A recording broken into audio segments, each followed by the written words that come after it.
Jéssica, e agora a gente está aqui com uma convidada muito especial, a Camila Marcondes Miranda, hematologista, que vai falar para a gente sobre hemofilia. Esse é um assunto muito importante, mas eu tenho certeza que, como eu, você está em dúvida sobre essas palavras, né? Palavras que às vezes fogem um pouquinho do nosso cotidiano, e a gente está aqui com a doutora Camila para trazer para perto, né? Seja muito bem-vinda. Obrigada pelo convite. Espero poder contribuir um pouquinho com as dúvidas de hoje. Agora conta pra gente, para começar, qual é o trabalho, o que significa ser hematologista? Certo. Hematologista, na verdade, é um médico capacitado para fazer o diagnóstico das doenças do sangue, né? E definir o melhor tratamento.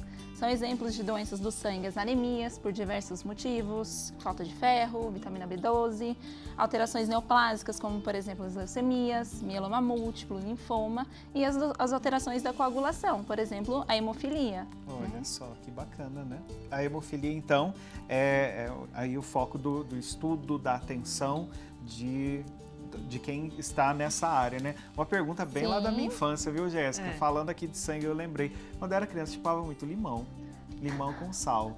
Aí a mãe e o pai falavam sempre, olha, não pode ficar chupando limão que afina o sangue. É verdade. É mentira, né? É mentira. Não, é verdade que tinha essa situação.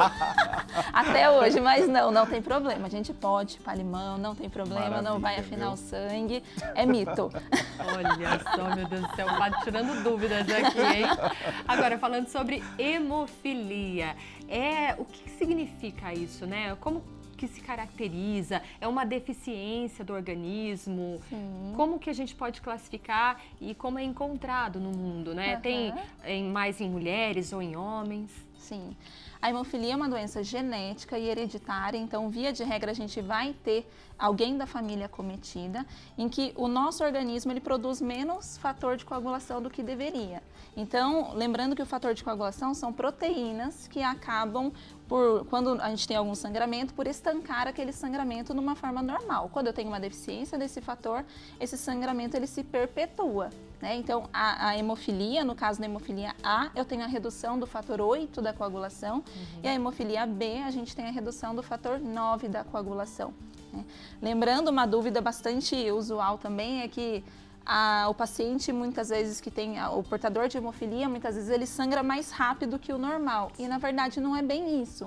Na verdade, o portador de hemofilia, ele tem um sangramento mais frequente e recorrente. Não que vai ser mais rápido, mas é aquela frequência do sangramento, né? Mas uma dúvida, como que é diagnosticado uma pessoa que tem hemofilia? Só pela observação? Existem exames, testes? Sim.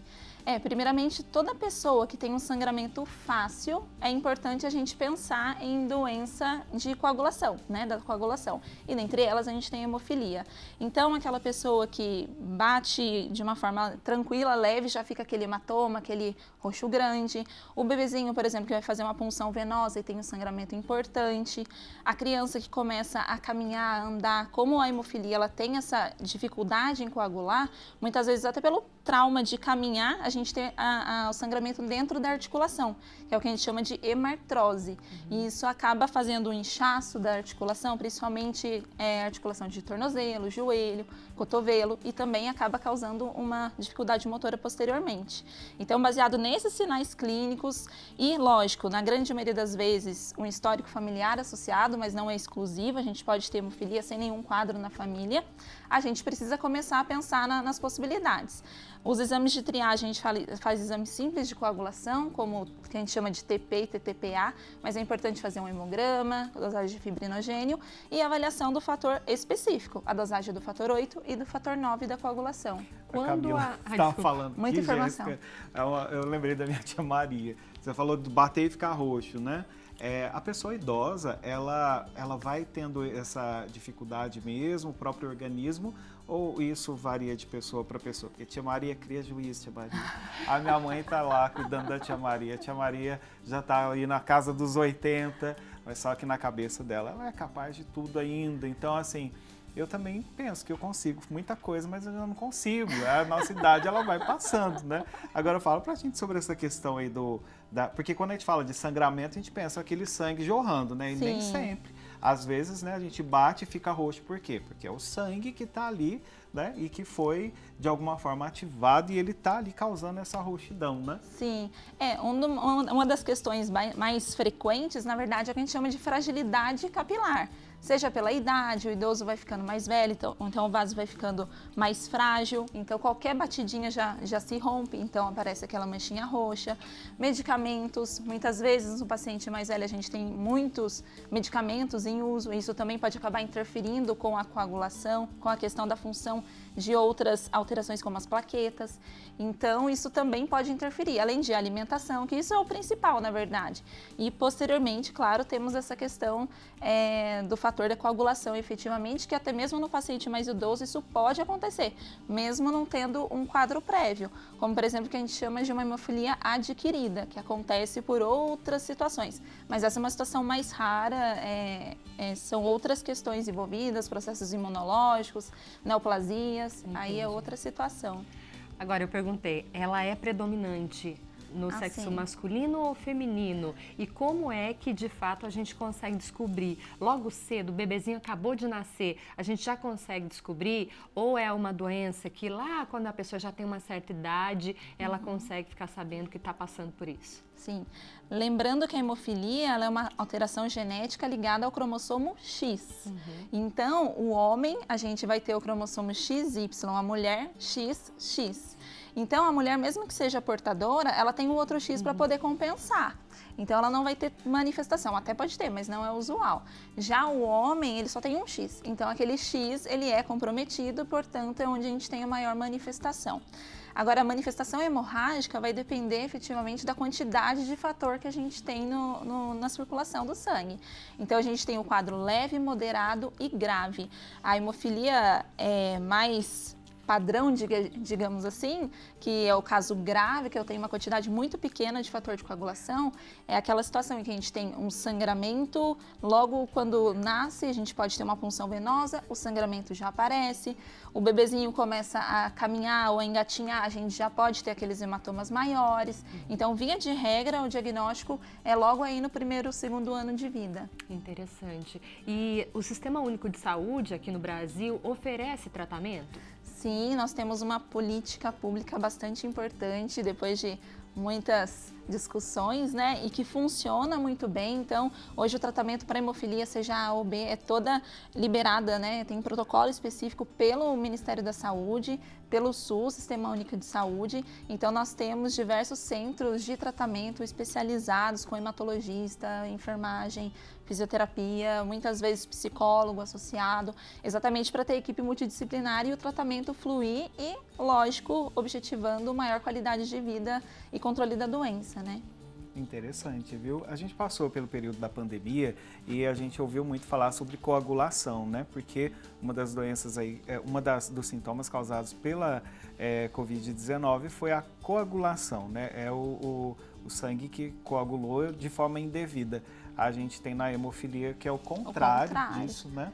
Isso, é o oposto. Uma curiosidade só, a questão da Covid em pessoas que têm hemofilia, quais são as reações e de alguma coisa diferente, assim?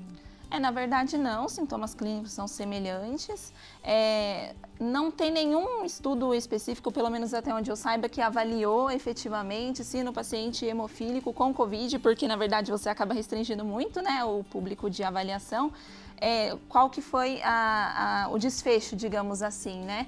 Mas o mecanismo de trombose, que seria a coagulação exacerbada na COVID, no paciente, na verdade, é um mecanismo muito relacionado ao processo inflamatório. A gente tem uma inflamação importante naquele momento e acaba culminando em diversas situações, e uma delas são os eventos trombóticos.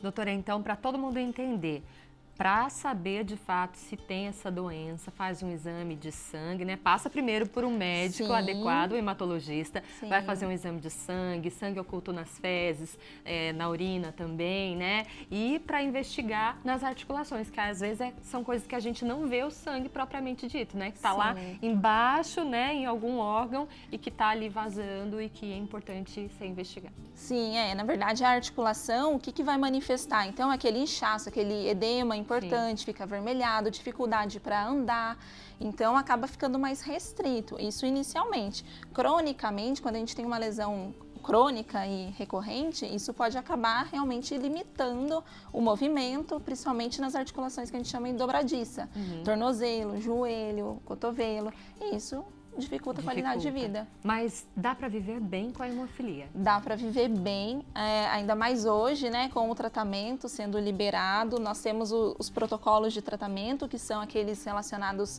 ao tratamento de demanda, que é quando a gente tem um sangramento naquele momento, e o protocolo, que é o padrão ouro, digamos assim, que está disponível, que é a profilaxia, principalmente a profilaxia primária, que é efetivamente a gente fazer de forma recorrente, várias vezes na semana, aí depende de cada situação, para a gente poder manter estável a quantidade de fator 8 e esse portador não ter esses sangramentos recorrentes e frequentes. Então, ser o mais normal, simular uma normalidade.